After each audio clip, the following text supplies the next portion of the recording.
시간이 되었습니다. 우리 다 같이 사도신경으로 신앙 고백하겠습니다. 전능하사 천지를 만드신 하나님 아버지를 내가 믿사오며 그 외아들 우리 주 예수 그리스도를 믿사오니 이는 성령으로 잉태하사 동정녀 마리아에게 나시고 본디오 빌라도에게 고난을 받으사 십자가에 못 박혀 죽으시고 장사한 지 사흘 만에 죽은 자 가운데서 다시 살아나시며 하늘에 오르사 전능하신 하나님 우편에 앉아 계시다가 죄로서 산 자와 죽은 자를 심판하러 오시리라. 성령을 믿사오며 거룩한 공예와 성도가 서로 교통하는 것과 죄를 사하여 주시는 것과 몸이 다시 사는 것과 영원히 사는 것을 믿사옵나이다. 아멘. 우리 찬송가 95장 찬양드리겠습니다. 95장입니다.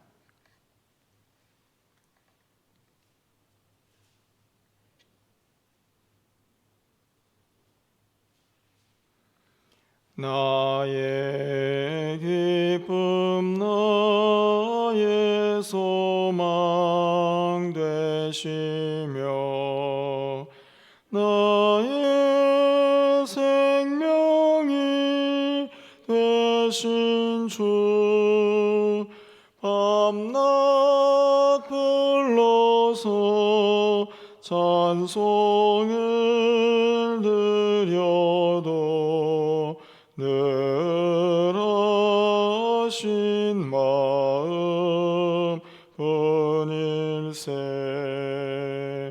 나의 사모하는 선한 목자는 어느 꽃다운 동산에 양의 무리와 늘 함께 가셔서 기쁨을 함께 하실까. 길도 없이 거친 넓은 들에서 갈 길 못 찾아 애쓰며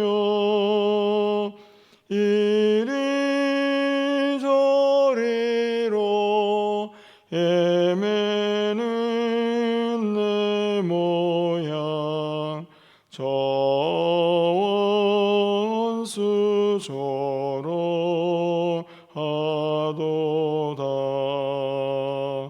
주의 자비롭고 화평한 얼굴 모든 천사도 반기며 주의 놀라운 진리의 말씀에 천지가 화답하도다.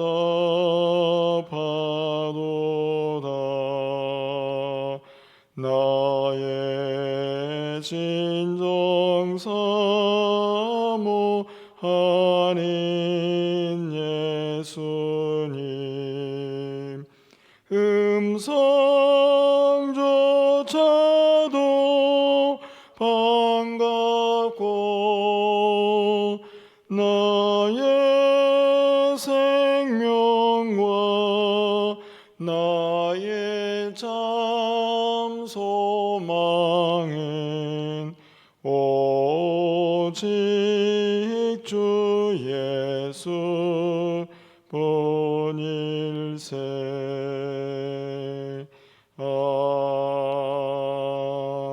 아멘. 오늘 하나님 말씀은 누가복음 9장 28절에서 36절까지 말씀입니다. 누가복음 9장 28절에서 36절까지 제가 읽도록 하겠습니다. 이 말씀을 하신 후에 8일쯤 되어 예수께서 베드로와 요한과 야고보를 데리고 기도하러 하시러 산에 올라가사 기도하실 때 용모가 변화되고 그 옷이 휘어져 광채가 나더라. 문득 두 사람이 예수와 함께 말하니 이는 모세와 엘리야라.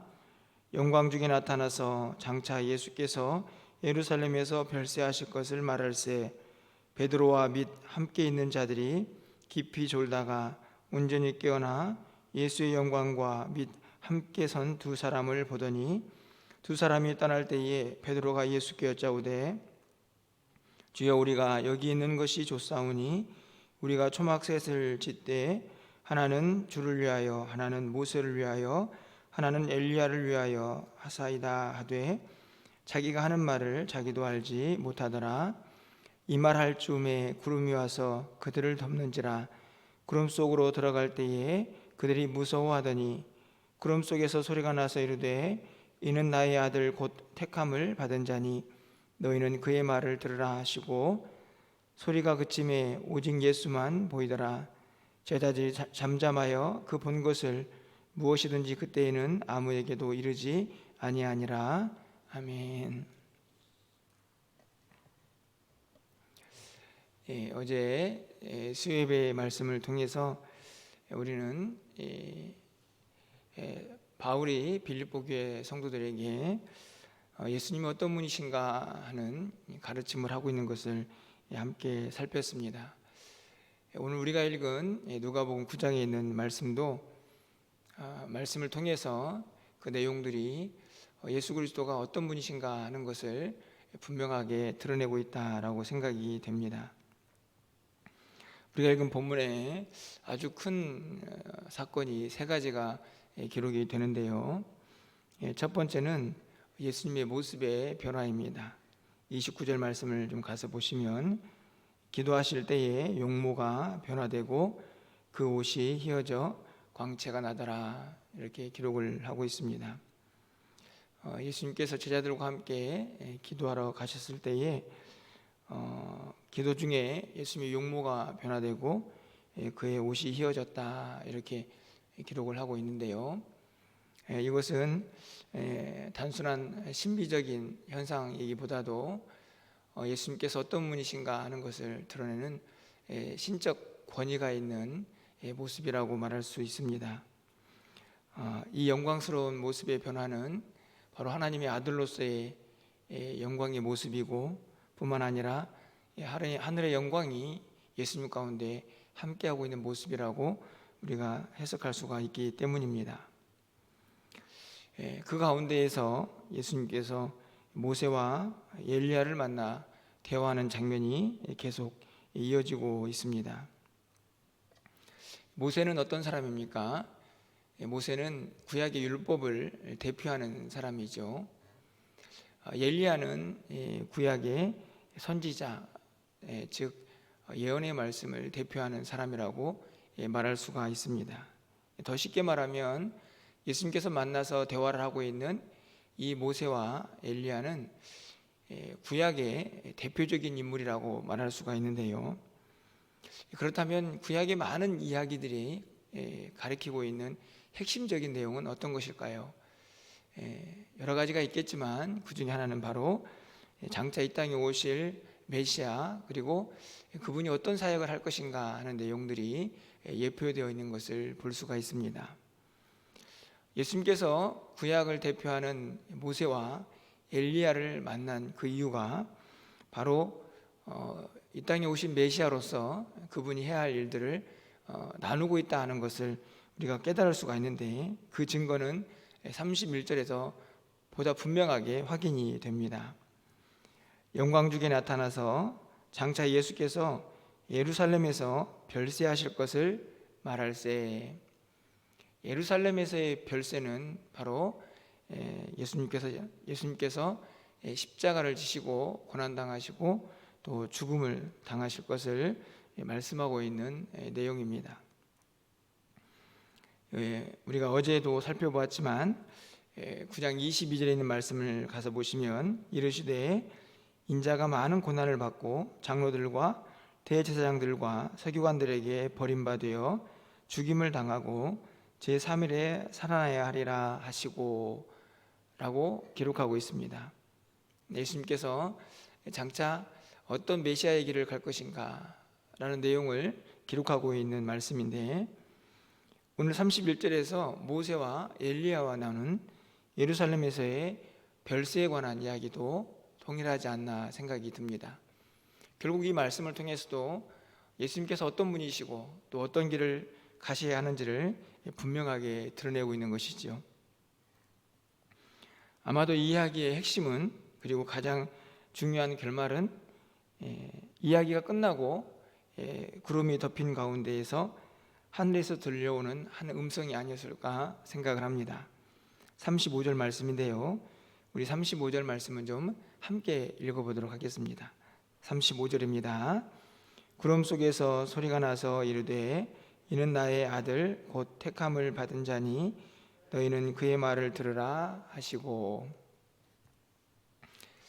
놀라운 일입니다. 하늘에서 음성이 나서 제자들에게 들려오고 있는데요, 나의 아들이다. 예수님을 나의 아들이라고 부를 수 있는 분은 딱 한 분밖에 안 계시죠. 이 음성이 하나님의 음성이라는 사실을 확인합니다. 바로 이어지는 말씀을 보면 곧 택함을 받은 자니, 예수님께서 무엇을 위하여 택함을 받으셨습니까? 바로 우리를 죄에서 구원하실 분으로 택함을 받으셨죠. 하나님의 아들이신 예수님께서 우리를 위하여 어떤 일을 행하실까 하는 말씀이 기록이 되어 있는데, 이 말씀의 끝부분에 가보면 너희는 그의 말을 들으라 이렇게 말씀을 하고 있습니다. 이 말씀은 예수님의 권위를 잘 드러내는 말이죠. 예수님께서 하나님의 아들이시기에 그가 하는 말들을 온전히 복종하고 또 순종하라는 말씀입니다. 뿐만 아니라 이 말씀 속에는 예수님이 전하는 메시지가 얼마나 진리인가 하는 것도 담겨져 있죠. 단순하게 하나님의 아들이기 때문에 그의 말을 들으라는 것뿐만 아니라 예수님께서 말씀하시는 전하는 내용들이 진리입니다. 그리고 그분이 곧 생명이고 그리고 길이기 때문에 그의 말에 복종해야 하는 것이죠. 하늘로부터 한 음성은 분명히 예수님이 누구시고 또 그의 말을 듣는 우리들은 어떻게 살아야 할지를 가르쳐주는 말씀입니다. 그의 말을 들으라. 이 말씀 속에서 우리가 이 땅을 어떻게 또 살아야 할지를 다시 한번 돌아보게 됩니다. 우리가 믿고 있는 예수님이 어떤 분인가 하는 것을 다시 한번 새기고, 그분이 전한 이 귀한 메시지들, 그리고 하나님의 복음을 우리가 얼마나 순종하며 또 그 말씀에 복종하며 살아가고 있나 하는 것을 또 오늘 이 아침의 말씀을 통하여 다시 한번 우리의 모습을 돌아보게 됩니다. 오늘 한 날 살아가면서 좀 우리의 이 말씀을 좀 마음속에 새기고 살았으면 좋겠다 생각이 듭니다. 너희는 그의 말을 들으라. 비록 하나님의 음성으로 하늘에서 들려지는 않겠지만 오늘 또 이 아침에 또 말씀 속에서 기록되어 있는 또 하나님의 메시지이기 때문에 우리가 오늘 하루를 살아가면서 이 말씀을 좀 우리의 마음속에 새기고 우리가 얼마나 그의 말씀에 순종하며 살고 있는지를 좀 점검하면서 한 날을 살았으면 좋겠다 하는 기대를 갖게 됩니다. 그런데 이렇게 엄청난 광경, 또 어찌 보면 좀 신비롭고 황홀한 이런 시간 속에서 제자들의 모습은 사뭇 좀 다른 안타까운 모습을 발견하게 됩니다. 여러분이 만약에 이 산에 있었다면 어떤 느낌이 드셨겠습니까?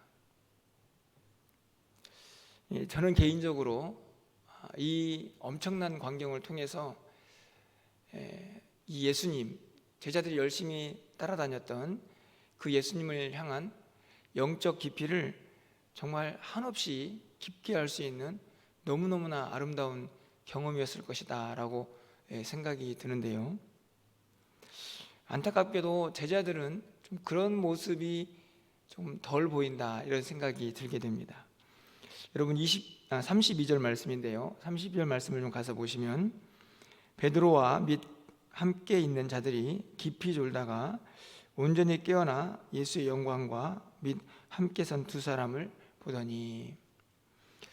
지금 이들이 이 산에 무엇 하러 올라갔습니까? 우리가 처음에도 읽었지만 베드로와 요한과 야고보를 데리고 기도하시러 산에 올라갔죠. 아마도 예수님만 기도하겠다라고 올라가시진 않았을 것입니다. 제자들도 그 기도에 함께 동참하면서 영적인 체험들을 좀 기대하지 않았을까요? 그런데 오늘 32절을 보면 베드로와 및 함께 있는 자들이 깊이 졸다가,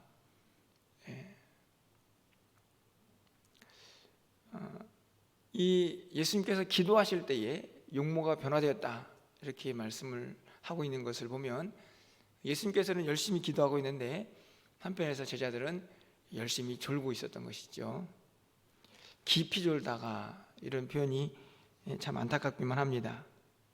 그렇게 졸다가 눈을 떴습니다. 그래서 나타난 반응이 33절이죠. 제가 읽어드리겠습니다. 두 사람이 떠날 때에 베드로가 예수께 여짜오되, 주여, 우리가 여기 있는 것이 좋사오니 우리가 초막셋을 짓되 하나는 주를 위하여, 하나는 모세를 위하여, 하나는 엘리야를 위하여 하사이다 하되 자기가 하는 말을 자기도 알지 못하더라. 예수님께서 모세와 엘리야와 나눈 대화가 무엇입니까? 예루살렘에서 별세에 대한, 다시 말하면 십자가 지심에 대한 이야기를 하고 있었는데요, 그렇다면 그 십자가를 지기 위해서 당연히 이 산에 머무르는 것이 아니고 마을로 내려가고 또 예루살렘으로 가야겠죠. 하지만 베드로는 어떻게 이야기합니까?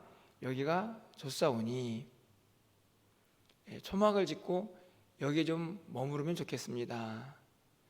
사실 예수님이 나눈 대화, 또 예수님의 상황과는 아주 거리가 먼 이야기를 하고 있는 것입니다.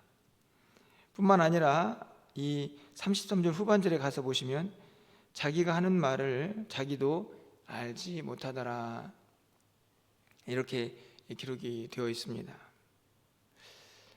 쉽게 말하면 베드로는 사실 아직 이 영적인 분위기에 완전히 동화되고 있지 못한 것 같습니다. 더 쉽게 말하면 약간 비몽사몽이지 않았을까 하는 생각이 들 정도입니다. 영적 분별력이 약해지고 또 어찌 보면 무지함 가운데에서 자기가 하는 말이 무슨 말인지도 모르고 그렇게 이야기를 하고 있는 것이지요. 쉽게 말하면 이 겉모습, 그 황홀한 분위기에는 취해 있지만 이 예수님과 엘리야와 모세와 나눈 대화, 그리고 예수님께서 이렇게 영광스러운 광채를 띠게 되었는지 그 깊은 예수님에 대한 지식에는 도달하지 못하고 있는 것을 발견하게 됩니다. 자기가 하는 말을 자기도 알지 못했다 하는 이 말씀을 읽으면서 문득 제 모습이 좀 돌아보게 좀 되었습니다. 제가 어제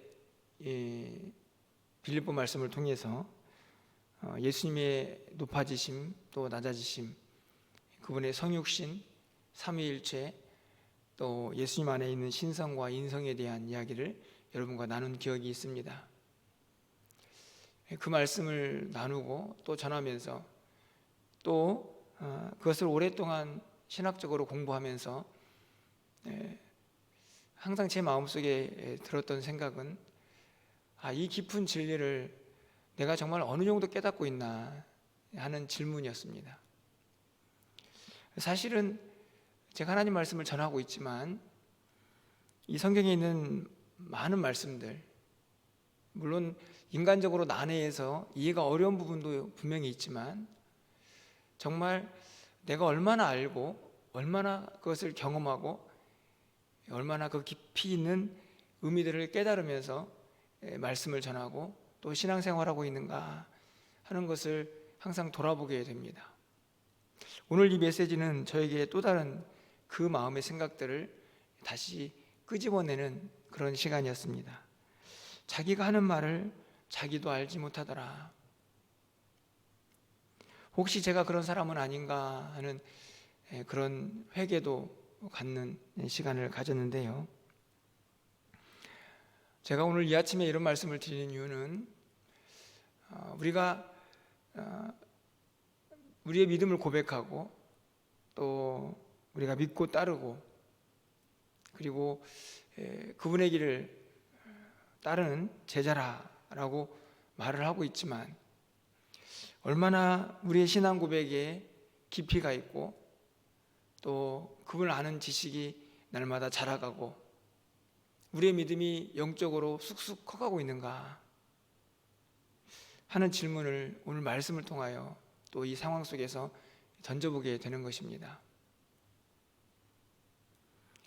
오늘 베드로가 경험한 이 일은 그들의 영적 깊이를 더하기에 매우 훌륭하고 좋은 상황이었다라고 생각이 듭니다.